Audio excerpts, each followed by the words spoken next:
soldiers, sailors, Marines, airmen. You are our greatest weapon of all. First step to solving any problem is recognizing there is one. It's time we started thinking.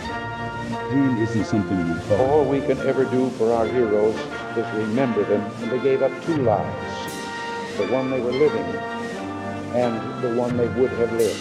They gave up everything for our country, for us. They pray for freedom and justice. Some veterans not getting the timely care that they need. Less than 1% of Americans serving in uniform. Good news is that in recent years we've made historic investments to boost the VA budget. What is it? Why should we care? We should care about press freedom because we were informed. In democratic societies, free, diverse, and pluralist media enable public debates and are essential checks You don't on look power. satisfied. Let's discuss. Hey guys, welcome to the Vet podcast, a new episode, continuing our series on COVID. Today we're going to talk about human rights and current situation. Yeah, with this fun-filled virus of 2020. Yeah. And like the message is clear that people and their rights must be in front and center. Doesn't matter if it's COVID or something else. And human rights lens puts everyone in the picture and ensures that no one is left behind. Human rights responses can help beat the pandemic, putting a focus on the imperative of healthcare for everyone, which is not the case here. And the best response is one that responds proportionally to immediate threats while protecting human rights and the rule of law. Yeah. So, without any further ado, let's go into the topic. So the novel coronavirus has revealed a lack of resilience not only in our healthcare system and the economy, but also in our personal health. A lack of reliable information then led the world to a financial collapse of unnecessary proportions that are now threatening social security and civil liberties. So how do we prevent this from happening? From worsening. How do we prevent this from worsening? So of course, the number one thing of anything is always education. The quality of information we consume is crucial and critical. It can build us up or weaken our immune system the same way it can strengthen social stability or destroy it. The more informed we are, the better our decisions and quality of life. Yeah, sometimes the catchy click and bait videos or like articles on internet that pop up on our phones doesn't have much arguments. Yeah, credibility behind. Credibility. It definitely would have some kind of an argument, but most of the time it's just a one-way argument. It's not a well-thought argument, and just a shout out of what will hook you to continue watching or reading or get you pretty much emotional. Yeah, it's all about advertisement and getting you to click to make money. So how do we trust the information we consume? Not relying on popular media channels is a great start. Independent media channels that don't capitalize on fear and ratings, but solutions and collaboration are great indicators of reliable data. Under the International Covenant of Economic and Social and Cultural Rights, which most countries have adopted, everyone has the right to the highest attainable standard of physical and mental health. Governments are obliged to take effective steps for the prevention, treatment, and control of epidemic, endemic, occupational, and other diseases.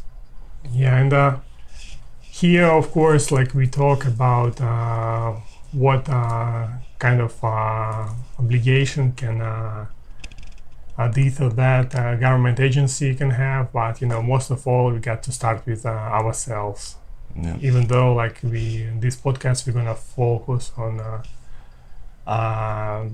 United Nations advices how to deal with pandemic, or some big political power organizations ways of dealing with stuff. Yeah. So The United Nations Committee on Economic, Social, and Cultural Rights, which monitors state compliance with the covenant, has stated that the right to health is closely related to and dependent upon the realization of other human rights as contained in the International Bill of Rights, including the rights of food, housing, work, education, human dignity, life, non-discrimination, equality, the prohibition against torture, privacy, access to information, and the freedom of association and assembly of movement. These and other rights and freedoms address integral components of the right to health. The right to health provides that health facilities, goods, and services should be available in sufficient quantity, accessible to everyone without discrimination, and affordable for all, even marginalized groups. Acceptable meaning respectful of medical ethics and culturally appropriate, and scientifically and medically appropriate, and of good quality. Yeah, but those are the aspirations of UN UN committee. Yeah, and aspirations for all of us, really.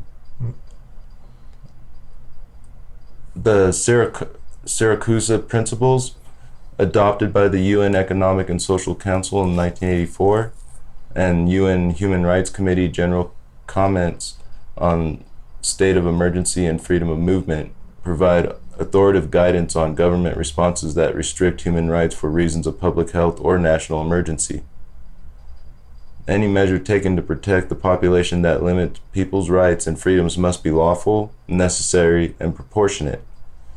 State of emergency need to be limited in duration, and curtailment of rights need to take into consideration the disproportionate impact on specific populations or marginalized groups. On March 16, 2020, a group of UN human rights experts said the emergency declarations based on the COVID-19 outbreak should not be used as a basis to target particular groups, minorities, or individuals. It should not function as a cover for reprehensive action under the guise of protecting health, and should not be used simply to squash dissent.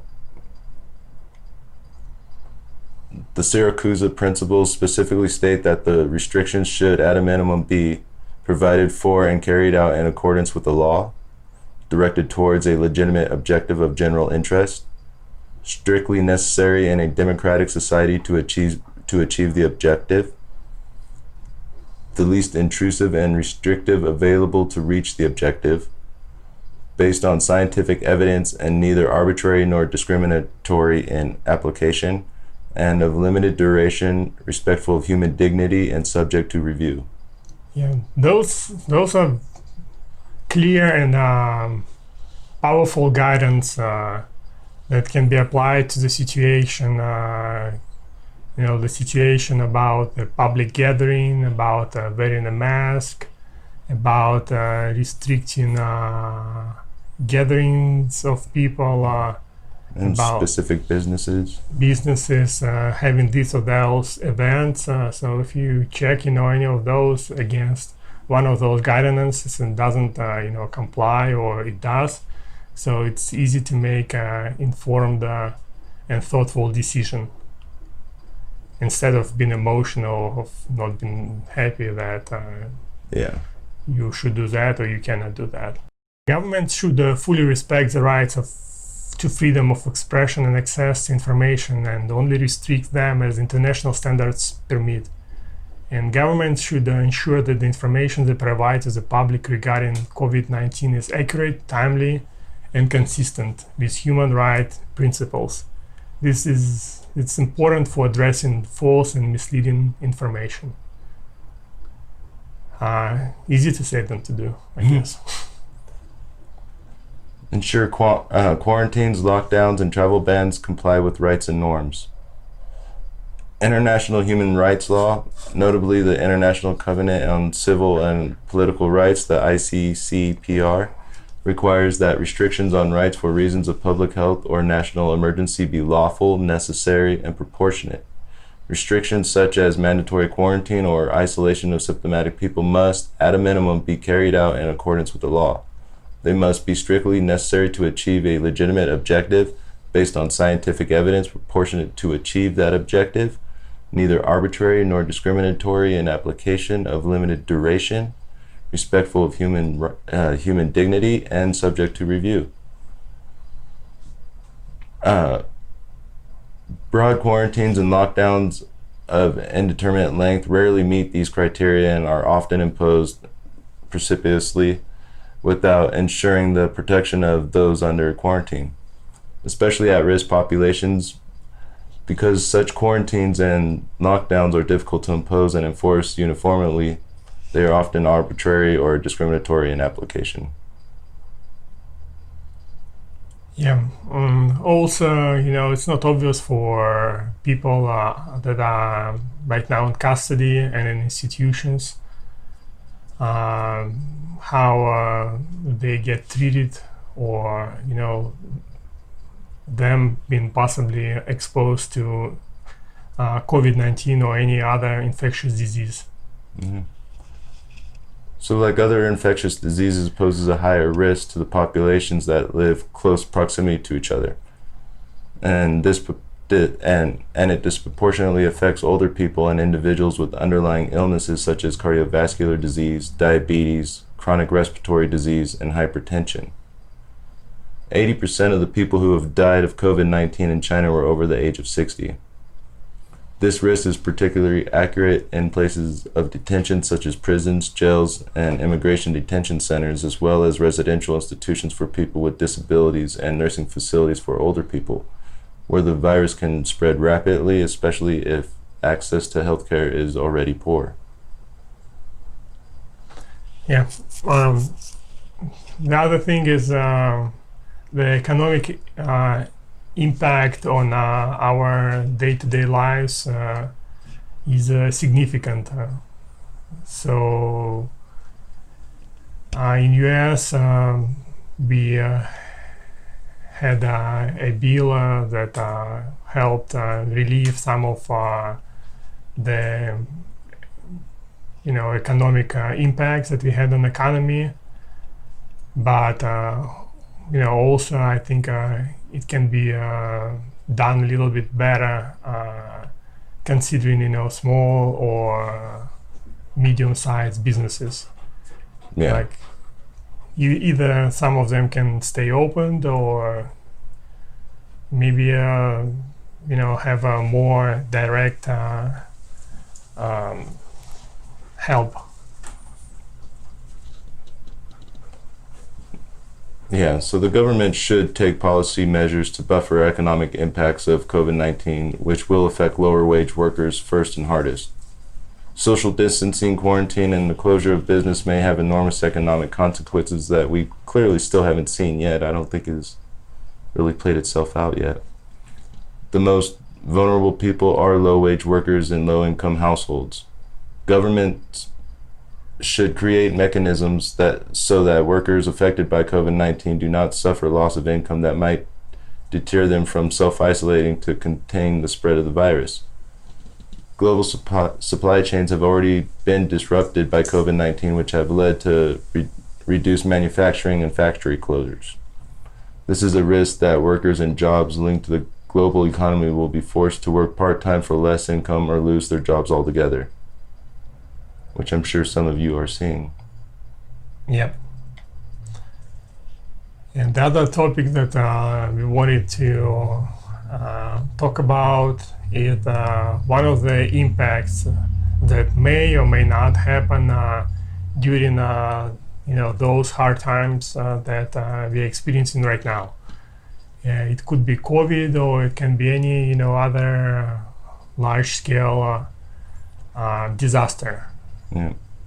And like the topic that we wanted to discuss is COVID-19 and mass surveillance. Yeah, and usually the common thread is a invisible threat of some kind. Mm. By far the most significant and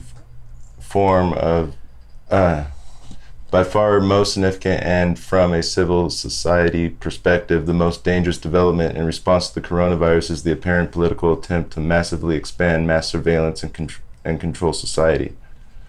In this context, In this context, NSA whistleblower Edward Snowden warned of the emergence of an architecture of oppression.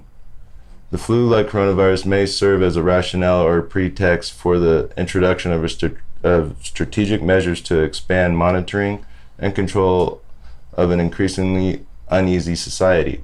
The most important instruments currently under discussion by several governments include the introduction of applications for tracing contacts across society, the establishment of units to enforce the tracing and isolation of citizens, the introduction of digital biometric ID cards to control and regulate participation in social and professional activities, the extended control of travel and payment transactions, including the cancellation of using cash, the creation of a legal basis for access to and intervene in citizens' biological systems by governments or corporations based on so-called compulsory vaccinations.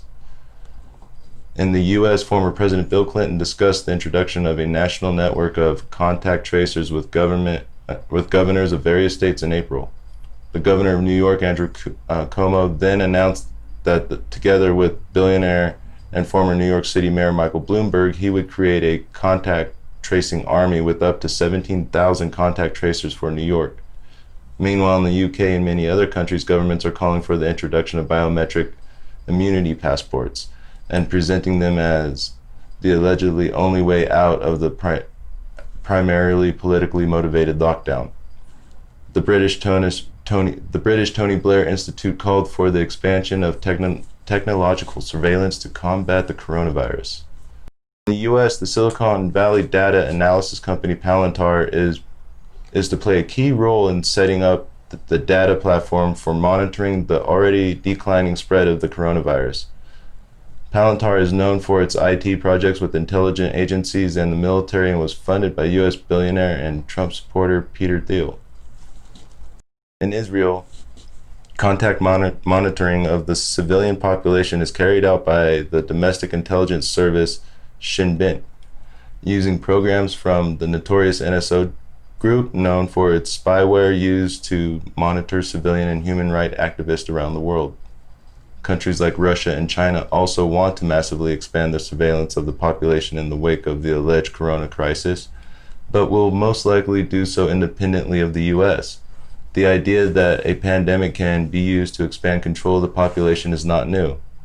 As early as 2010, the American Rockefeller Foundation described a lockstep scenario in a report on future technological and social developments, in which current events were anticipated with impressive accuracy. At the time, the scenario was conceived as a kind of authoritarian worst case. Meanwhile, more than 500 scientists have warned in an open letter against unprecedented surveillance of a society through contact tracing apps. The so-called Center for Human Security at Johns Hopkins University, which is the heart of the COVID-19 pandemic management and which has contributed greatly to the global escalation through its misleading charts, is also very closely linked to the U.S. security apparatus and has been involved in some of its earlier simulations and operations.